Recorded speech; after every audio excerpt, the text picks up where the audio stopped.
तो भाइयों, ये क्या महाड्रामा चल रहा है। राहुल गांधी ने वोट चोरी का एटम बॉम्ब फोड़ दिया। बोल रहे हैं कि भारत का लोकतंत्र लूट लिया गया है। कर्नाटका से बिहार तक वोटर लिस्ट में स्कैम का इल्जाम लगाया। बीजेपी और इलेक्शन कमीशन पर सवाल उठाए। लेकिन क्या ये इल्जाम सच है या पब्लिक का भरोसा तोड़ने का खेल। दूसरी तरफ ऑपरेशन सिंदूर के बाद यूएसए का नया ड्रामा, टैरिफ्स, सैंक्शंस और डिप्लोमेटिक प्रेशर। और एक बड़ा ट्विस्ट, पीएम मोदी ने लोकसभा में डोनाल्ड ट्रंप के ईगो पर थूक दिया। कहा कोई विदेशी ताकत ने सीज फायर नहीं करवाया। क्या ये सब एक बांग्लादेश जैसा रेजिम चेंज का प्लान है? आज हम वोट चोरी का पूरा फैक्ट चेक करेंगे। राहुल जी को भी जवाबदेही पर तौलेंगे, झूठ को पूरा एक्सपोज करेंगे और मेरा जजमेंट देंगे ताकि सच सामने आए। तैयार हो जाओ क्योंकि ये सफर एकदम धमाकेदार होने वाला है। चलो शुरू करते हैं। तो दोस्तों, कहानी शुरू होती है 7 अगस्त 2025 से, जब राहुल गांधी ने दिल्ली के कांग्रेस हेडक्वार्टर्स में प्रेस कॉन्फ्रेंस बुलाई और पूरा देश हिला दिया। उन्होंने कहा, भाई ये इलेक्शन सिस्टम पूरा खोखला हो चुका है। उनका दावा था कि 2024 के लोकसभा इलेक्शंस और कुछ स्टेट इलेक्शंस में बड़ा स्कैम हुआ। नाम दिया उन्होंने वोट चोरी। ये इल्जाम इतना बड़ा था कि राहुल जी ने इसे एटम बॉम्ब कहा और कहा कि बीजेपी और इलेक्शन कमीशन के साथ मिलकर ये ह्यूज क्रिमिनल फ्रॉड किया गया है। उन्होंने कर्नाटका के महादेवपुरा कंस्टिट्यूएंसी का एग्जाम्पल दिया, जहां 6.5 लाख वोट्स में से 1,250,000 वोट्स चोरी हुए। कैसे? 5 तरीके बताएं। डुप्लीकेट वोटर्स, 11,965 लोग एक से ज्यादा पोलिंग बूथ में रजिस्टर्ड, जैसे एक ही आदमी 2 जगह वोट डाल रहा। फेक एड्रेसेस, 40,009 एड्रेसेस जो एग्जिस्ट ही नहीं करते, जैसे हाउस नंबर 0 या बाप का नाम ILSDFHUG। बल्क वोटर्स, 10,452 केसेस, जहां एक घर में 80 से 100 वोटर्स, जैसे पूरा मोहल्ला एक मकान में एडजस्ट हो गया।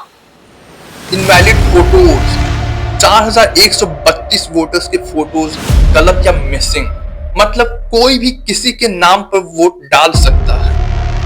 फॉर्म 6 मिसयूज, 33,692 केसेस, जहां बूढ़े लोग न्यू वोटर्स बन गए, जैसे 70 साल के शकुन रानी 2 बार नई वोटर। राहुल जी ने कहा कि ये सब बीजेपी और ईसीआई के साथ मिलकर किया गया और महादेवपुरा में इस वजह से कांग्रेस 1,14,000 वोट से हार गई, जबकि बाकी 7 विधानसभा सीट्स जीती थी। उन्होंने ईसीआई से मांगा कि मशीन रीडेबल वोटर लिस्ट दो, सीसीटीवी फुटेज दो और ट्रांसपेरेंट हो। कांग्रेस ने एक पोर्टल भी लॉन्च किया, वोटचोरी.in, जहां लोग अपना सपोर्ट दिखा सकते हैं और वोट चोरी प्रूफ डाउनलोड कर सकते हैं। एक सर्टिफिकेट भी मिलता है जिसमें मल्लिकार्जुन खड़गे, केसी वेणुगोपाल और अजय माकेन के सिग्नेचर्स हैं। राहुल जी ने कहा कि अगर इंडी अलायंस ब्लॉक सत्ता में आई तो chief election commissioner Gyanesh Kumar और दूसरे कमिश्नर्स पर एक्शन होगा।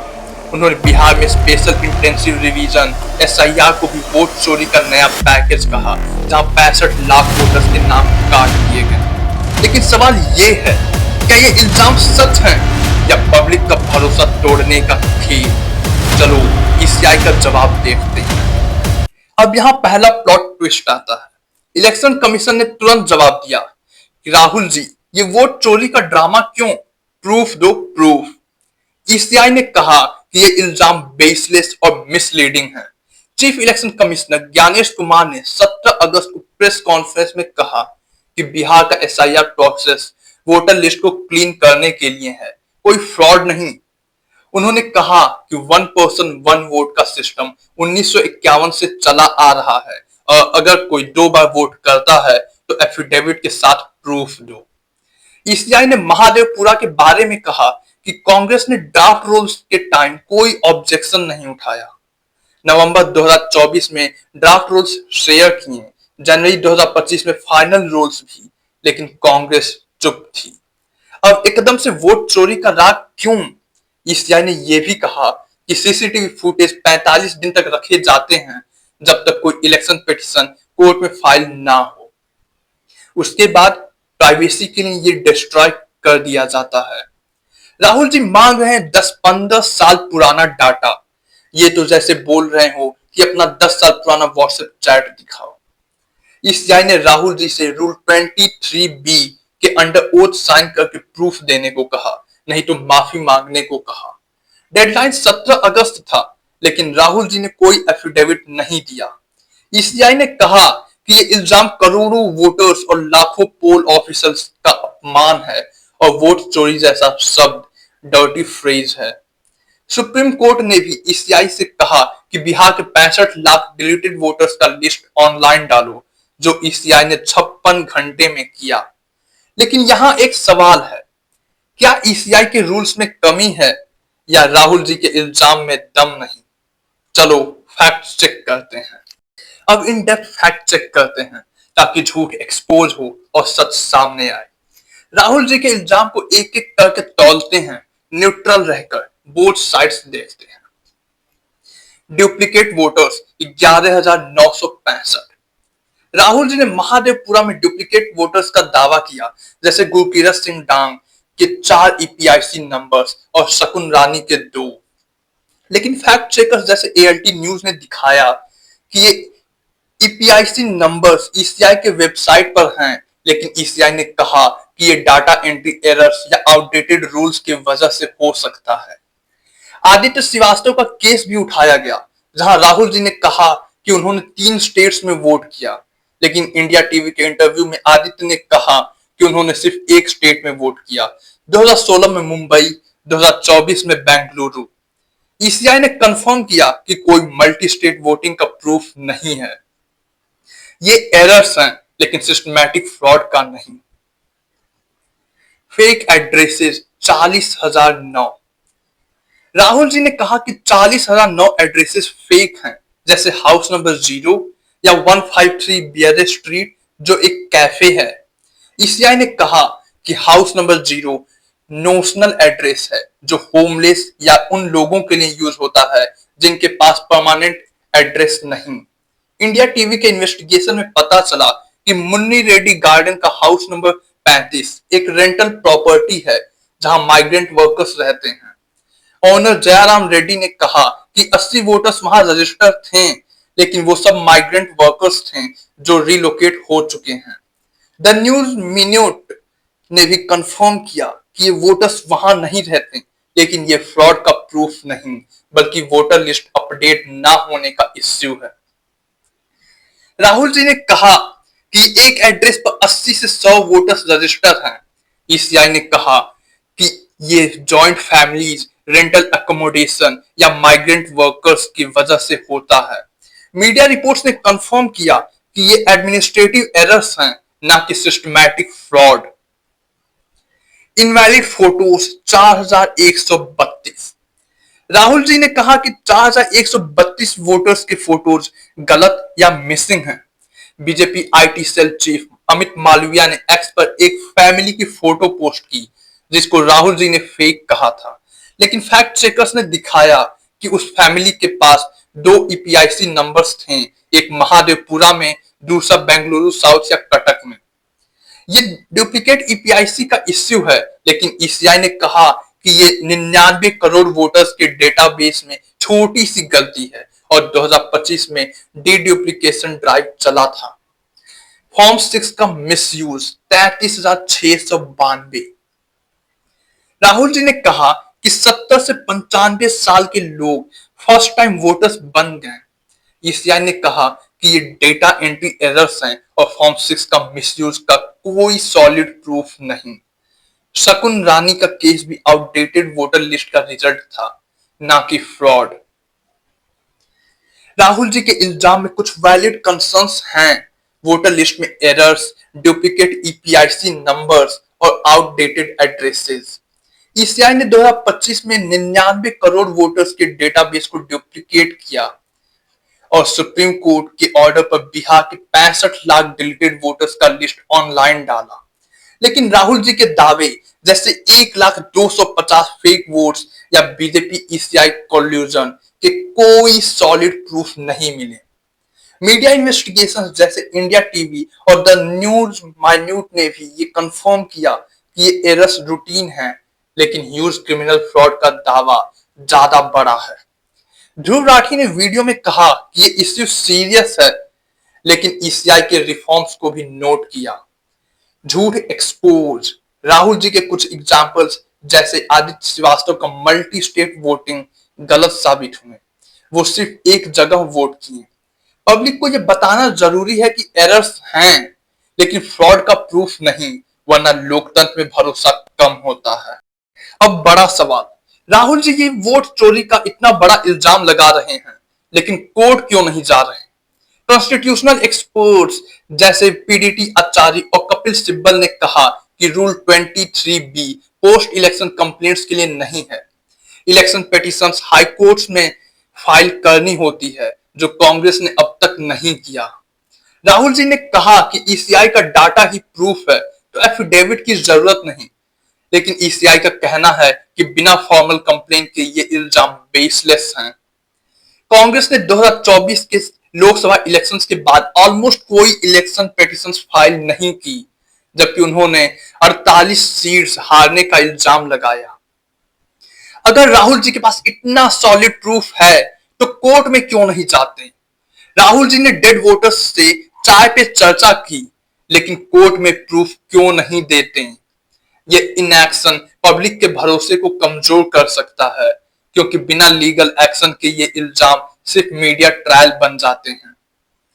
राहुल जी के इल्जाम का पब्लिक फेथ पर क्या असर हो रहा है?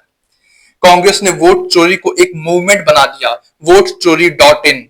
वोट चोरी से आजादी कैंपेन और बिहार में 1300 किलोमीटर की वोट अधिकार यात्रा। 11 अगस्त को 300 इंडी अलायंस ब्लॉक एमपीज ने पार्लियामेंट से ईसीआई ऑफिस तक मार्च किया, लेकिन पुलिस ने रोका। राहुल जी ने कहा कि 6 महीनों में ये वोट चोरी का मॉडल एक्सपोज कर देंगे, लेकिन बिना प्रूफ के ये इल्जाम पब्लिक को कंफ्यूज करता है और लोकतंत्र पे भरोसा कम करता है। उमा भारती ने तो इतना कह दिया कि राहुल जी को होम्योपैथिक दवा लेनी चाहिए ताकि उनका दिमाग ठीक हो। पब्लिक फेथ तोड़ना डेंजरस है। अगर इलेक्शन कमीशन ऑफ इंडिया पर भरोसा नहीं, तो वोटिंग कौन कराएगा? राहुल जी को जवाबदेही लेनी चाहिए। कोर्ट जाओ और प्रूफ दो, वरना ये इल्जाम झूठ लगते हैं। अब बीजेपी ने भी अपना मिसाइल छोड़ दिया। उन्होंने कहा, राहुल जी वोट चोरी का इल्जाम हम पर लगा रहे हो, लेकिन असली वोट चोर तो कांग्रेस है। बीजेपी ने 13 अगस्त को प्रेस कॉन्फ्रेंस में सोनिया गांधी का 1980 का वोटर रोल दिखाया, जिसमें उनका नाम न्यू दिल्ली के पोलिंग स्टेशन में था, जबकि 1983 में इंडियन सिटीजन बनी। बीजेपी के अमित मालविया ने कहा, ये इलेक्टोरल लॉ का वायलेशन है। उन्होंने कांग्रेस के स्ट्रॉन्ग होल्ड्स रायबरेली, वायनाड, डायमंड हार्बर में भी वोटर लिस्ट इरेगुलरिटीज का इल्जाम लगाया और प्रियंका गांधी, अभिषेक बनर्जी और अखिलेश यादव से रेजिग्नेशन मांगा। बीजेपी ने कोलाठुर तमिलनाडु और मैनपुरी उत्तर प्रदेश में भी फ्रॉड का दावा किया और कहा कि कांग्रेस अपने इलीगल बांग्लादेशी वोट बैंक को बचा रही है। अनुराग ठाकुर ने कहा, चोर मचाए शोर, मतलब जो खुद चोर है वो हम पर इल्जाम लगा रहे हैं। एक्स पर बीजेपी फॉर इंडिया ने पोस्ट किया कि राहुल जी का वोट चोरी का एटम बम खुद उन पर फट गया। कर्नाटक सीएम सिद्धारमैया ने भी कहा कि 1991 में कांग्रेस ने उनके अगेंस्ट जीतने के लिए फ्रॉड किया था, जो राहुल जी के दावे को इनडायरेक्टली काउंटर करता है। लेकिन यह भी पॉलिटिकल काउंटर है। दोनों पार्टीज इल्जाम लगा रही हैं, लेकिन प्रूफ कोर्ट में जाना चाहिए, जो कोई भी देने को तैयार नहीं। अब ऑपरेशन सिंदूर का एंगल। 22 अप्रैल 2025 को पहलगाम टेरर अटैक हुआ, 26 मारे गए। भारत ने ऑपरेशन सिंदूर से जवाब दिया। 7 मई को स्ट्राइक्स, पाकिस्तान ने 10 मई को सीज फायर मांगा। मोदी जी ने 29 जुलाई 2025 को लोकसभा में कहा, दुनिया के किसी भी नेता ने भारत के ऑपरेशन रोकने के लिए नहीं कहा। जब यूएस वाइस प्रेसिडेंट ने मुझे पाकिस्तानी रिटेलिएशन के बारे में वार्न करने की कोशिश की, मैं तुरंत कॉल नहीं लिया क्योंकि मैं वॉर रूम में अपने मिलिट्री कमांडर्स के साथ था। पाकिस्तान ने अपने डीजीएमओ के थ्रू सीज फायर के लिए रिक्वेस्ट भेजी क्योंकि हमारे मिसाइल्स और ड्रोन्स ने उनके एयर बेसेस और टेरर इंफ्रास्ट्रक्चर को तबाह कर दिया था। ये ट्रंप के 30 क्लेम्स को झूठा साबित करते हैं और ट्रंप का ईगो हर्ट हुआ। इसलिए शायद यूएस ने 6 अगस्त को 25% टैरिफ्स लगाए इंडियन इंपोर्ट्स पर रशियन ऑयल के लिए और 27 अगस्त को 50% कर दिया।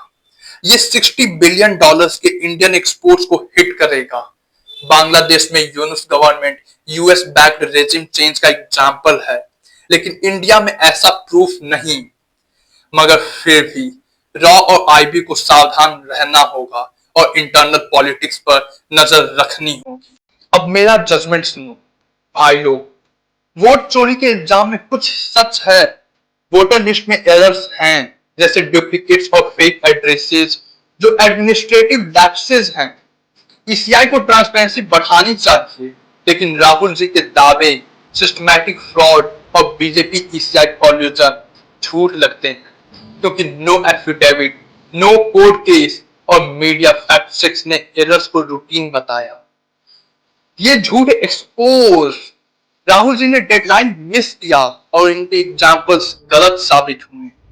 राहुल जी को जवाबदेही लेनी चाहिए। कोर्ट जाओ, प्रूफ दो, वरना ये इल्जाम पब्लिक का लोकतंत्र में भरोसा तोड़ रहे हैं। ऑपरेशन सिंदूर में मोदी जी के वर्ड्स सच हैं, नो फॉरेन इन्वॉल्व। पाकिस्तान ने सीज फायर मांगा, यूएस टैरिफ रियल है, लेकिन ट्रंप के ईगो हर्ट होने का स्पेकुलेशन है। बांग्लादेश मॉडल में यूएस रोल एलिज्ड है, लेकिन इंडिया में वोट चोरी से लिंक थोड़ा वीक लगता है। मगर आज रॉ को सावधान रहना होगा। सच ये है, एरर्स ठीक करो, लेकिन झूठ से लोकतंत्र को खतरा है। पब्लिक भरोसा रखो, वोट करो। तो दोस्तों, ये थी वोट चोरी की पूरी कहानी। इल्जाम, फैक्ट चेक, झूठ एक्सपोज और मेरा जजमेंट। राहुल जी के इल्जाम में सच की कमी है। वोट जाओ ताकि पब्लिक को असली ट्रुथ मिले। मोदी जी के स्पीच ने ट्रंप को हर्ट किया, लेकिन यूएस प्रेशर इकोनॉमिक है। बांग्लादेश जैसा खेल इंडिया में नहीं चल सकता। भारत का एरिया बहुत बड़ा है, डेमोक्रेसी बहुत बड़ी है। आप क्या सोचते हो? कमेंट बॉक्स में बताएं। लाइक, शेयर और सब्सक्राइब करो। अपना वोट और देश संभाल के रखो। जय हिंद, जय भारत।